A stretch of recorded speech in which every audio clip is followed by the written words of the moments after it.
こんにちは、みなみです。今日はいつもと違うよ。私の名前に漢字はないんですけど、漢字の方のみなみでやっていきたいと思います。どういうこと？かしこまりかしこまりもなみなみ。なんでじゃあそんなかしこまってるんでしょうか？今日はですね、私は過去に数々の誹謗中傷とやらアンチとやらを受けてきたんですけれども、それはね YouTuber とか誰しもあることだとは思うんですけれども、弁護士 .com さんのイベントになんと登壇させていただけるということで、本当にこんな機会ないんじゃないかということで、動画を回そうと思うんですけど、皆さんもいい機会だと思うので、かなり専門家の人来てくださってます。本当に最後まで見てください。これは絶対見てください。それではスタート。でんでんでんでんでんでん。やばい、難しい。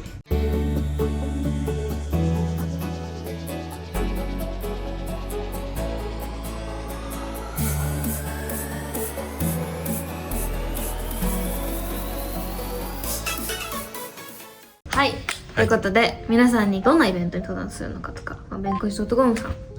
まず何なのか、何者なのかとか、ちょっとお願いします。説明しよう。説明しよう。まず弁護士 .com さんっていうのがどのような会社かと言いますと、ものすごく簡単に言うとですよ、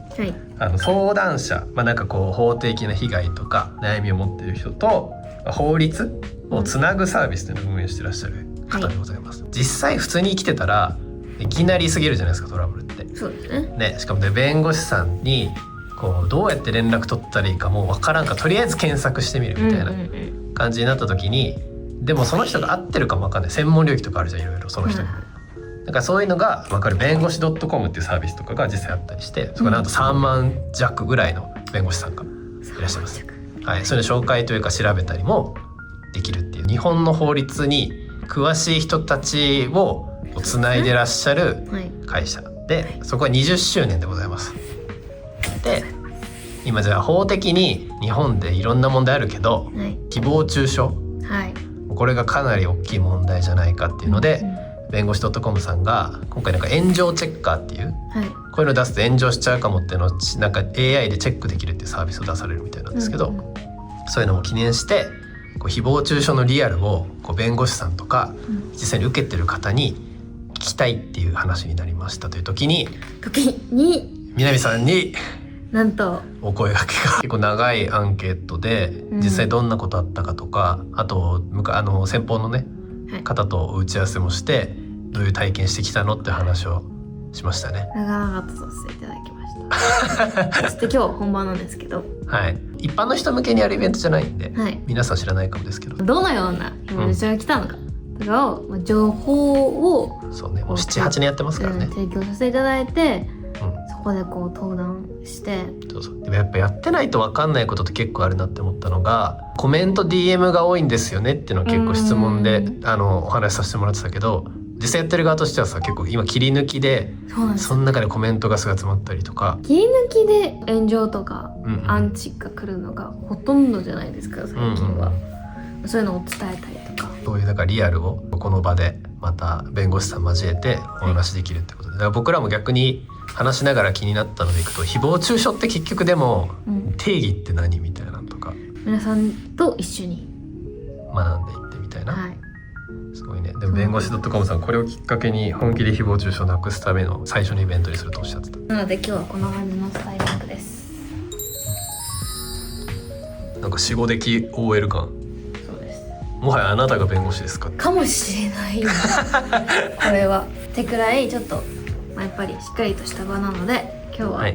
珍しいです。多分みなみちゃんの仕事の中でも過去一ぐらい厳格な場というのかな。でも嬉しいです、このような場に立たせていただけてね、いろんなインフルエンサーいる中で本当に頑張ります。それでは第1部誹謗中傷の実態を聞くのパネリストにご登壇いただきます。よろしくお願いします。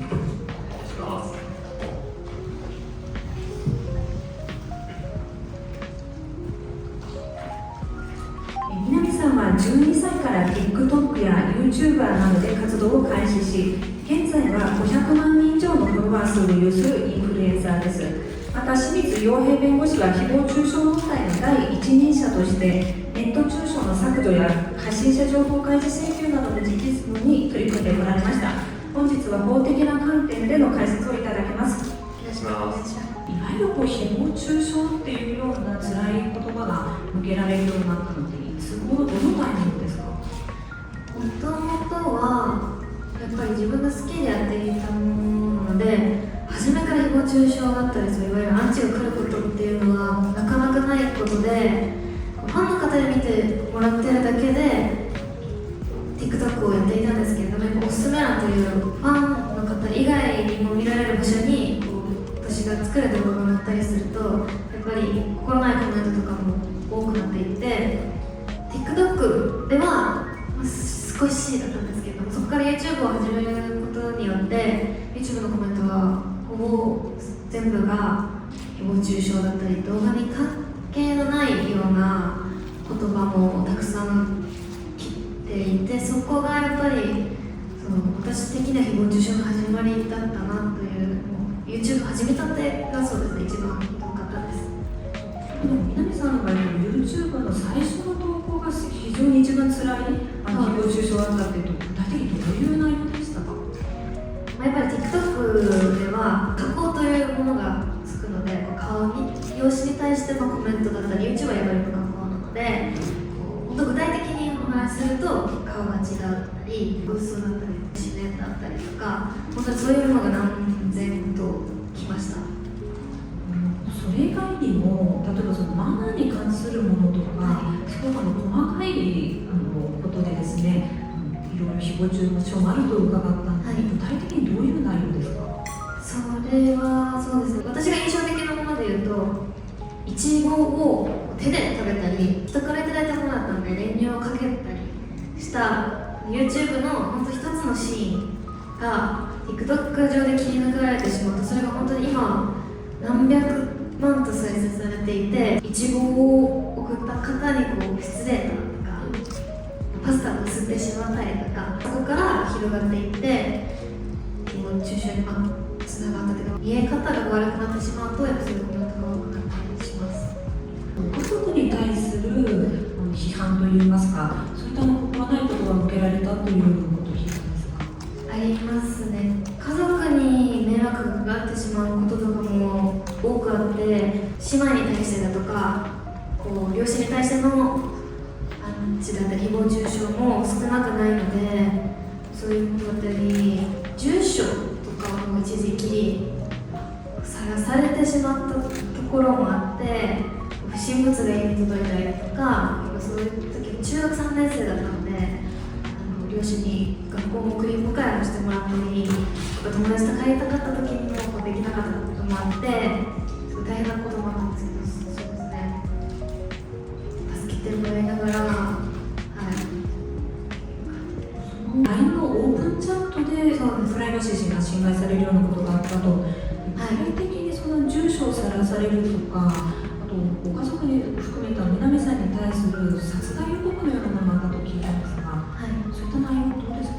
？LINE のオープンチャットっていうものは、プライバシーのものを隠しながら知らない人ともつながれる、そういうものだったんですけど、それが悪いように使われてしまって、卒業アルバムが出されてしまったことから中学校が奪われてしまったという、そういう流れで山梨に今も在住なんですけど、行ったら家に行ってやるとか、オープンしてるみたいな、そういう言葉もグループ内とか DM、ダイレクトメッセージでも来たりしました。そもそもこの誹謗中傷というのは法的にどのように捉えられているのかお聞かせください。公職選挙法に誹謗中傷というのは一つあるんですけど、特に定義されてないんですね。具体的にはその名誉毀損だったり、名誉感情侵害だったり、プライバシー侵害だったり、そういうものが、一緒くたりの誹謗中傷というふうにくくられているのかなというふうに思いますね。権利侵害になっているものもなってないものもいろいろあるので、法的に対応できたりできなかったりということが、言い訳は難しいと思いますね。例えばそのコメント欄にですね、誹謗中傷コメントがあった、書き込まれたっていう段階で被害に遭われた方は何をするべきなんでしょうか？まず証拠を確保しておかないと何もできないことになるので、具体的にはスクリーンショットを取り扱うことでいいと思うんですけど、できればパソコンで PDF の形で保存するというのが一番いいかなというふうに思います。SNS だとタイムラインでそのままスクリーンショット撮ってるってケースもあるんですけど、タイムラインだとアカウントは分かるんですけど、何分前とか何日前みたいな表示しか出なくなっちゃうので、何日の何時何分に投稿されたものなのかっていうことが分からないと特定に支障をきたす場合があるので、個別の投稿を表示して、保存していくことが重要かなと思います。ステアカで書かれてしまった場合では何か対応方法ってあるんでしょうか？ステアカで作られているものであっても IP アドレスなどから、最終的に特定できる場合はあるので、きちんと証拠を取っておくということはやっぱり重要かなと思います。皆さん、誹謗中傷のそのコメントを初めて目にしてしまったとき、どんな気持ちになりましたか？正直すっごく傷ついたっていう記憶よりかは、なんでなんだろうっていう疑問だったりとか、嫌なことではすごくあったんですけれども、そこでくじけたりせずに見返してやるとか、そういう気持ちもありました。ただ本当になんでだっていう気持ちとか、理解がしがたいかったような記憶があります当時。誹謗中傷のコメントしてしまう人ってどうしてコメントしてしまうんですかっていう質問なんですが、清水先生どういうふうに感じていらっしゃいますか？特にその深い理由は多分ないっていうことじゃないかなと。確定的な意思を持って嫌がらせしてやろうっていう人ももちろん中にいると思うんですけど、そうじゃなくてちょっと見てちょっと不快に思ったからコメントしてやろうみたいな軽い気持ちで書いている。誹謗中傷しようっていうふうに思ってるんじゃなくて、自分の見た感想とか気持ちを単に書いてるだけであって、これが誹謗中傷でやってるようなことはみじんも思ってないということが多いんじゃないかなと思います。皆さんのファンって同世代の子供たちが非常に多いと思うんですけど、その子たちの中にはそれこそ SNS の誹謗中傷とかにも苦しんでいる子たちもいると思うんですね。その子供たちに何か伝えたいことってありますか？そうですね、私の性格上やっぱり気にしないことが今までの受賞を乗り越えられた理由の一番だと思うので、受賞してくる人の分ファンの方もいるっていう考えとか、好きでいてくれてる人のために SNS やるっていう思いを持っていたら負けずにできるんじゃないかなって思うのと、やっぱり先ほどおっしゃっていただいたように何の意味もなく本当に思ったことをポンポン書く方がほとんどだと思うので、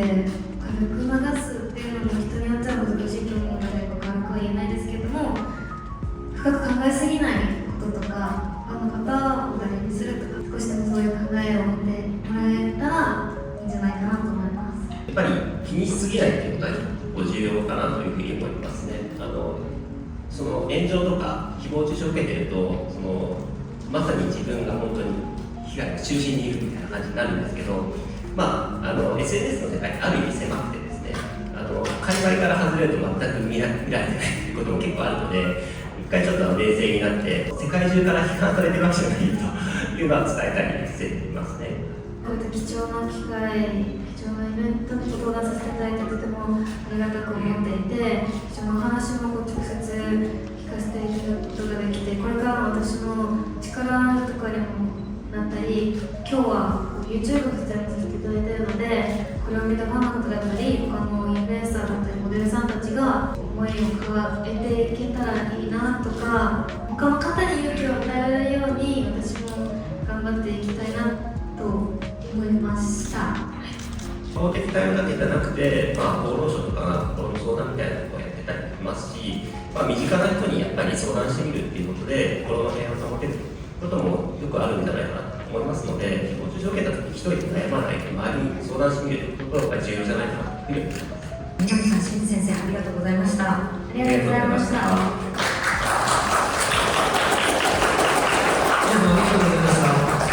最初から成功とかではなかったのですぐ悩んでた部分もあったみたいなんですけど、私が楽しいって言ってやっていたのでやらせてくれてて、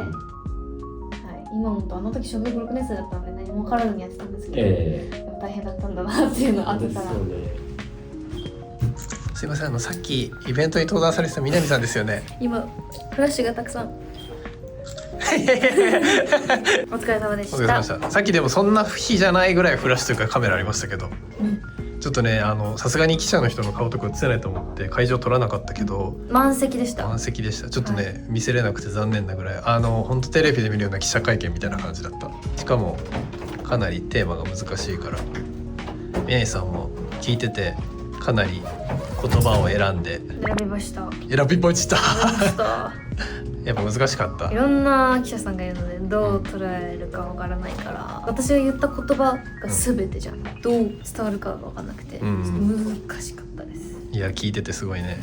悩んでるなと思っていやなんかその本当全然言えてないなとかっていう意味ではなくて、最後の一言が多分特にみんな気にするポイントだからこれでいいかなみたいなね迷いがうん一瞬だいや、け。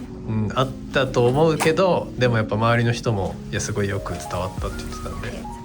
本当に良かったんじゃないでしょうか。すごいね司会やってくださった方はもう弁護士 .com の編集長の方なんですけど話しやすいように聞いてくださって、一回だけミーティングでお話しさせていただいたことがあったんですけど、その時もすごい話しやすくてすごいね尊重してくださる。ありがたかったです。実際でもどうでした？こういう機会じゃないとなかなか話せないことも今まで弁解みたいな感じになってたけど、ことがあったてかなんかネタになってるな、どういう内容か、これはこういうことですの説明をしてるだけしてるだけだから、その誹謗中傷についての私の思ってることとか、こういうことがあったとかを全部さ、弁護士の方と喋ることもないじゃん、すごいいい機会というか。いい機会だね。でも弁護士さんも言ってたね難しいって、なんか法的に誹謗中傷って言葉はありませんと、言葉使われてるけどそれをどういう風なものとしてるかは一切記載がないと。でもダメです、でも権利侵害とかそう別のもので法的にアウトなんですちゃんとっていう話。侵害の、に当たる内容があれば、身元を分かる開示っていうんだけど、開示請求っていうのはもう結構1ヶ月ぐらいだとすぐできちゃうようになってて、変わってきてるみたいと。いいお話を聞きましたし、これを見てるもしかしたらインフルエンサーの方がファンの方とかもこれでも親世代も結構見てんじゃない？その自分の娘が TikTok してるってみなみちゃんの時はさあんまなかったって言ってたじゃん。レアケースだったから、逆にそれでちょっとネタにされることとかもあったよみたいな話してたと思うんだけど、今だとみんなしてるじゃん逆に。みんなしてる、高校生も中学生もみんな TikTok してんじゃん、俺子供いたら怖いと思う何しでかすのかなみたいな。みんなやってるから注目が、誰か一人バンっていったりしないと思う。でも私の小学生の時は自分しかほぼやってなかったから、私にスポットライトバンみたいな感じ。確かにね。じゃあ一人がバーってなることはないけど、でも逆に言うとまばらにそういうの食らってる人も普通にいるってことか。するとなんかそれが普通だって思ってみんな育っちゃう可能性もあるもんね。普通じゃないんです普通じゃないんです。貴重な経験をさせてもらいました、ありがとうございます。そして弁護士 .com さん、誹謗中傷をなくすためによろしくお願いします。今までにはない南チャンネルでしたなんかちょっと報道部、南チャンネル報道部それで進撃の巨人だろう記事が出たりとか、ちょっと後日かもしれないですけど弁護士 .com さんでちゃんとしたアーカイブも出たりするというお話を聞いてますんで、またいろんな人にこういうのが認知されていったら嬉しいなと思います。はい、ということで最後に見てくれてありがとうございました。それではバイバーイ。